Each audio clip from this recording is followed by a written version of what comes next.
Welcome to Brain on Books YouTube channel. Welcome to the deep dive. Today, we're cracking open a truly foundational text in investing.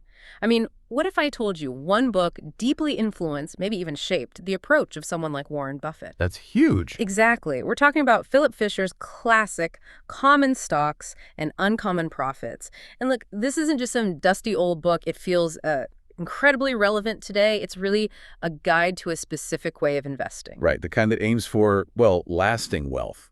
And importantly, cutting down risk. And maybe helping us avoid those big, costly mistakes that, let's be honest, trip up so many individual investors. That's the plan.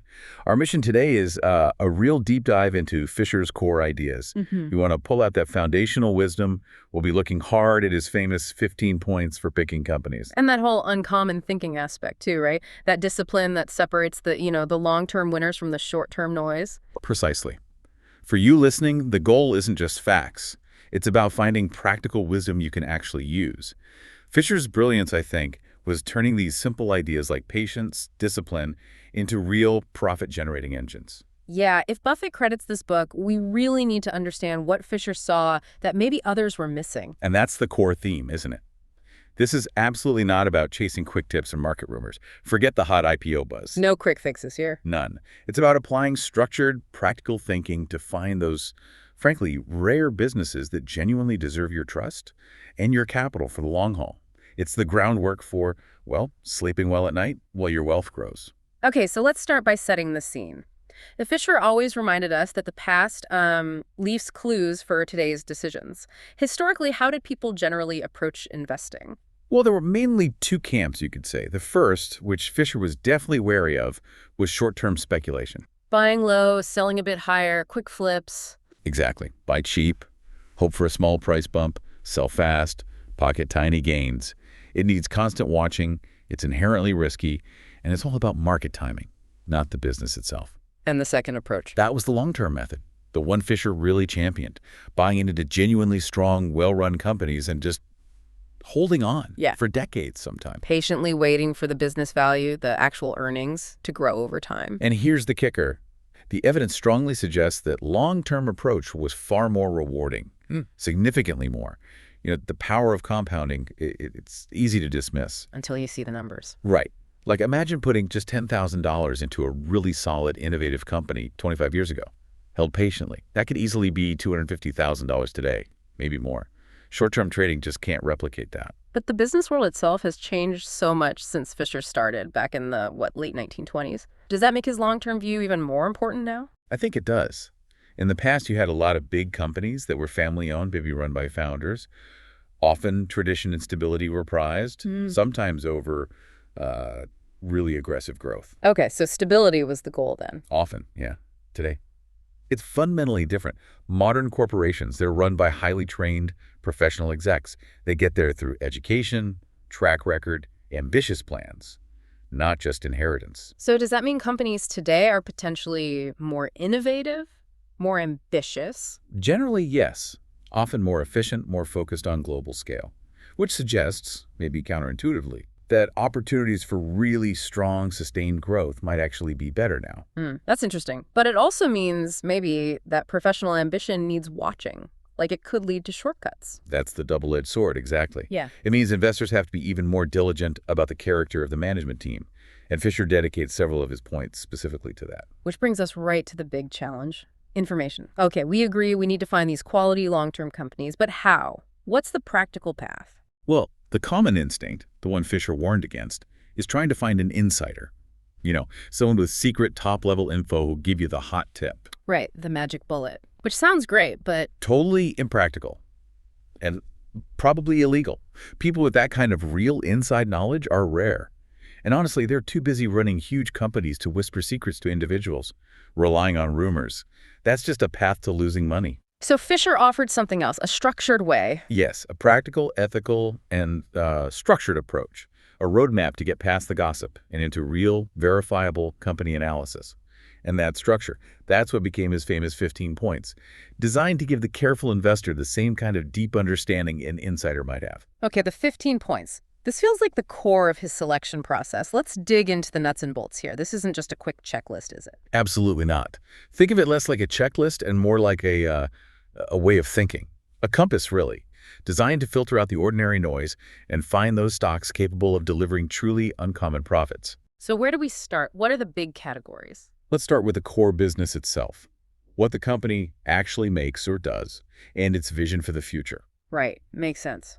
So, point one, product relevance. It's not just about today's hit product, is it? No, you have to look ahead. Does the product or service have long-term relevance? Can it adapt? Fisher used the radio versus television example. Radios were huge, but which had the real staying power. You need to see beyond the current trend. If it's tied to something fleeting, that's a red flag. Definitely higher risk. Then, point two, drive for sustainable growth. A company just resting on its laurels. That's a problem. So management needs a clear plan, not just hoping for growth. A clear, realistic, and frankly ambitious vision for increasing sales consistently. Short-term profit is fine, but without a real long-term growth engine, it's not enough. Sustainable growth has to be the priority over quick wins. Okay, point three is about R&D, right? Research and development. Yes, and this needs a bit more technical thought. You can't just look at the total dollars spent. A giant company spending millions might still be stagnating relative to its size. This is about the proportion. Exactly. Look at R&D spending as a percentage of revenue. A smaller company pouring, say, 15% of its revenue back into innovation. That's a much stronger signal of commitment than a huge company spending just 5%, even if that 5% is a bigger absolute number. And you're looking for results too, presumably, not just spending. Oh, absolutely. Strategic patents, real innovation coming out the other end, not just activity for activity's sake. Okay, so that's the business core.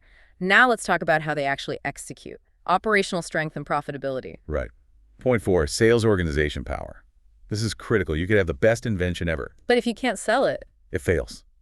You need an effective sales team that truly understands the customers and can reach them efficiently. That's how great ideas turn into reliable money. And point five, profit margins. Fisher was big on this, wasn't he? Revenue isn't the whole story. Not at all.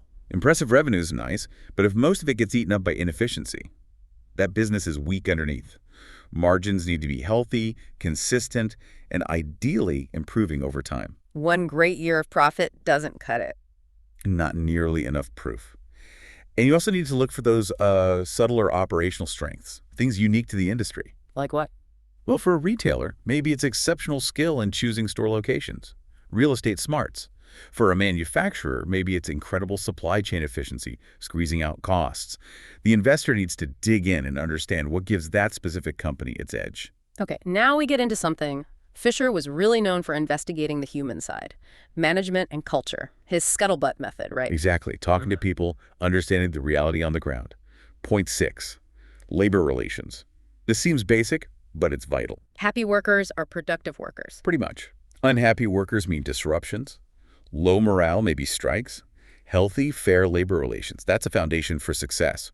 Bad morale eventually hits the bottom line. Then point seven, executive relationships. This is about the internal dynamics. Yes. Internal friction, political infighting, a failure to keep talented managers. That's like a slow poison. It risks losing the very people needed to drive growth. You want to see cohesive teams where good people want to stay. And point eight, management depth. This addresses the key person risk. Precisely. Many promising companies rely too heavily on one charismatic founder or CEO. What happens if they leave or stumble? The whole thing can fall apart. Right. So strong companies build depth. They have strong second-tier leaders, robust systems. Success isn't dependent on just one genius. Okay, point nine, time horizon. This feels philosophical. Short-term versus long-term focus. That's a huge indicator. Is management obsessed with hitting this quarter's numbers, maybe by cutting vital R&D? Or are they truly focused on the long game? Building customer loyalty, sustainable growth. Exactly. Conservative, strong firms prioritize the long road, even if it means missing a short-term target now and then. And then points 10 and 11, honesty and integrity. These sound absolutely fundamental. Non-negotiable, foundational. Every company hits rough patches. The key is how management communicates. Openly, admitting problems. Yes. Admit the setback, a product delay, whatever, and clearly explain the realistic plan to recover. And critically, watch out for red flags. Like managers enriching themselves. Inflated salaries, excessive perks, favoring relatives, self-dealing. Any hint of dishonesty. That's an immediate disqualification, period. Okay, brings us to the final bucket, financial discipline. Right. Point 12. Careful accounting and cost control. This isn't just about bean counting, it's an early warning system. How so? Without meticulous conservative accounting, a company can be flying blind. Fisher worried about things like recognizing revenue too early or using overly rosy asset values. Good accounting reveals weaknesses and guides strategy. And the last one, point 13, capital needs. What does this tell us? It speaks to the robustness of the business model. Is the company constantly needing to issue new stock or pile on debt just to keep growing? That sounds like stretching thin. It can be. A truly strong business generates enough cash internally from its own operations to fund its growth. That independence is a powerful sign of quality. Wow. Okay, those 15 points taken together, it's a really demanding framework. It absolutely is. It forces the investor to move way beyond just looking at a stock ticker. It's about deeply understanding the business itself, the kind of business that can deliver those uncommon profits over time. So let's say you've done the hard work. You found a company that seems to check these boxes. The question shifts, right? From, is this a good business, to, is now the right time to buy? Exactly. Knowing what to buy is maybe half the battle. Knowing when, that requires a different kind of discipline. It's about minimizing risk, not just chasing speed. Yeah, you hear about people treating investing like a side bet, right? Chasing rumors, half-baked ideas. Focusing only on the upside, forgetting the risk. Fisher used a great analogy here. Think about driving. The 50-mile versus 100-mile are a thing. Right. Driving safely at 50, you'll almost certainly get there. Push it to 100. Maybe you get there faster if you don't crash. But the chance of a disaster skyrockets. The wise choice is steady progress. Safety ensures you reach the destination. And this applies to avoiding the trap of just buying cheap stocks. Absolutely. Real safety doesn't come from a stock merely looking undervalued today. It comes from the company's verifiable long-term prospects validated by those 15 points. So if you don't have the time or expertise for that deep dive? Fisher would say get professional advice. But, and this is crucial, choose an advisor known for careful, conservative, long-term thinking. Not someone promising quick flips or chasing risky bets. Okay, so for a company that passes the 15-point test, when is the ideal time to actually buy? Fisher looked for strong companies hitting temporary difficulties, situations where the market is basically overreacting to short-term fixable issues. Like a factory delay or a hiccup with a product launch. Exactly. Things that cause the stock price to dip, but don't fundamentally threaten the long-term future of the business. Those moments, when the short-term news is bad, can be great entry points. But what about trying to time the overall market? Waiting for the economy to look perfect or sentiment to be universally positive? Fisher was pretty blunt about this. No, don't try to time the market. He argued that unless you're facing a truly extreme, once-in-a-generation event like the Great Depression, trying to predict the whole market's next move, that's just speculation, pure guesswork. So the energy spent forecasting macro trends is better spent on understanding the individual company. If the business itself is sound, good products, good management, real potential, checked against the 15 points, then short-term market dips, political noise, economic cycles. They matter much less than people think. So the takeaway is focus on the company quality. Patience and commitment to that quality will win out over market noise in the long run. That's the essence of it. Your conviction in the business should override the day-to-day market chatter. Okay, buying is tough, but selling, that feels even harder, more emotional maybe. It's arguably the hardest decision. Fisher was adamant. Selling must be driven by clear, factual reasons tied to the business, not by fear or greed or market gossip. He laid out 3 valid reasons to sell. The first one sounds difficult, admitting a mistake. It's a tough pill to swallow for sure, but essential. If new information comes to light showing your initial analysis was flawed, maybe you missed something about management integrity, or the product wasn't viable, you have to act. Cut your losses quickly, don't let ego get in the way. Exactly. Pride makes us hold on, hoping to break even. The market doesn't care about your ego. Sell the mistake, learn from it, and move the capital somewhere better. Okay, valid reason number 2, deterioration of objectives. This is when the company itself changes. Right, maybe it hits its growth ceiling, things slow down permanently. Or, and this is critical, the quality of management declines. They start neglecting R&D, maybe integrity slips, they get complacent. If the business no longer meets those original 15-point criteria, holding on is just dead weight. And the third valid reason, finding a superior alternative. Sell the current holding only if you find something genuinely better. Yes, but here's the crucial qualifier. That new opportunity must be studied with the exact same rigor. It has to pass the 15-point test with flying colors. And it needs to be so much better that it justifies selling the proven winner you already hold. But couldn't that just encourage chasing the next hot thing? How do you avoid constantly thinking the grass is greener? That's the discipline needed. The bar for genuinely superior has to be incredibly high. It's not just a bit better.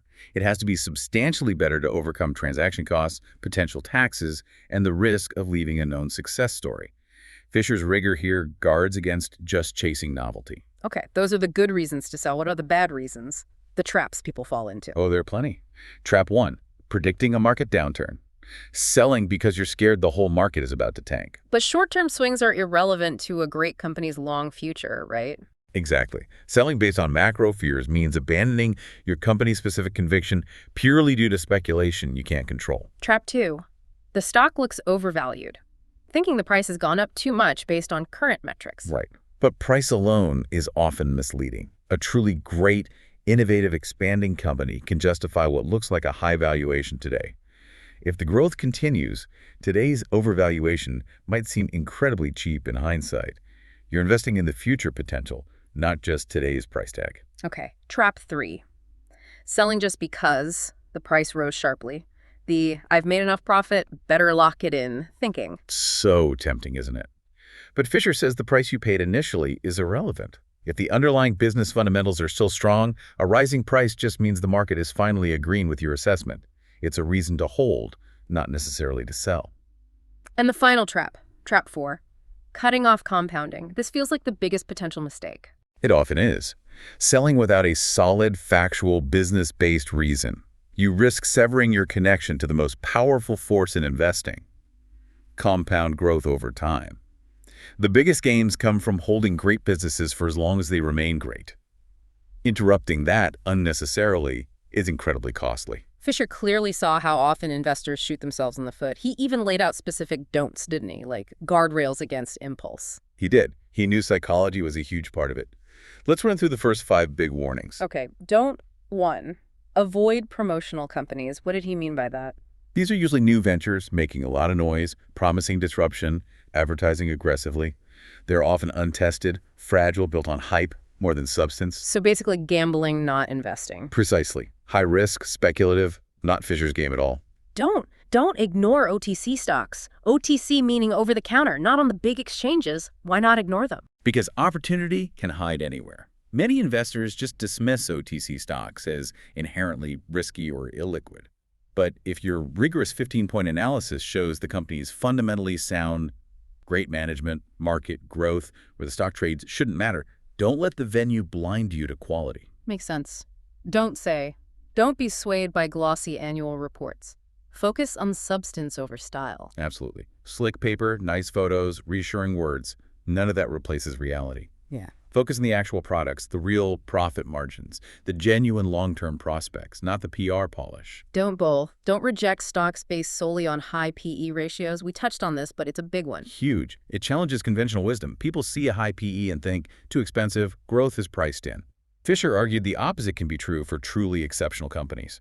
Their future growth might make today's high PE look cheap later. Focus on the future earnings power. And don't let small price differences prevent buying.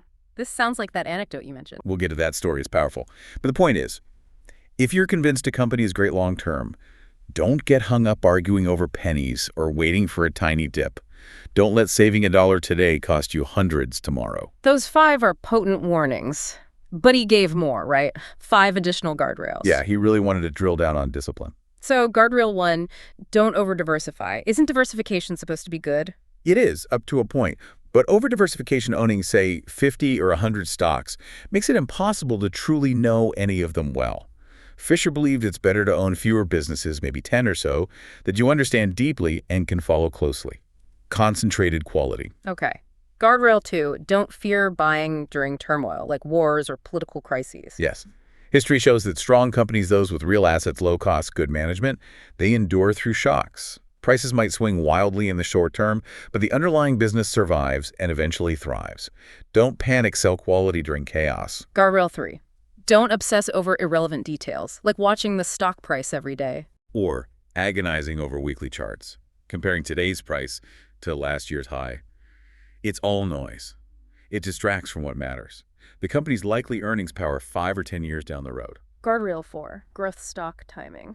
What's the nuance here? It's that for great growth stocks, getting in before the crowd fully recognizes the potential is often key, even if it seems a bit expensive at the time. Waiting for the perfect low price often means missing the opportunity entirely as the growth takes off. And finally, guardrail 5, don't follow the herd. Classic advice, but hard to do. So hard. Crowds push prices to irrational extremes, both up and down. Buying late into a frenzy or panic selling with everyone else is usually a losing strategy. Fisher demanded independent thought, trusting your own rigorous research based on those 15 points. It really comes back to that deep, independent analysis. Okay, so Fisher wasn't just about finding growth. He also talked a lot about conservative investing. How did he define that? It sounds almost contradictory to growth. It's not contradictory in his view. For Fisher, a conservative investment wasn't just about not losing money. It was about keeping your purchasing power safe from inflation while allowing it to grow significantly over time. It's about minimizing unnecessary risk. How did he break that down? He had dimensions, right? 4 dimensions of conservative investing. Dimension 1, operational excellence. This is about the quality of the company's actual activities, how well it runs itself day to day through thick and thin. What specific qualities did he look for here? Several key things. Low-cost production, crucial for surviving downturns when competitors struggle. A strong marketing organization, staying close to customer needs, adapting effectively. Outstanding research and technical ability needed everywhere, not just tech, to drive innovation and efficiency. And strong financial skill and management, understanding true costs, pricing smartly, acting as an early warning system. So operational resilience and intelligence. What's dimension 2? Dimension 2, quality of the people. It's all about leadership, character, and capability. What defines quality leadership for Fisher? Openness to change is huge leaders willing to adapt, listen to the market, not just stick to old ways.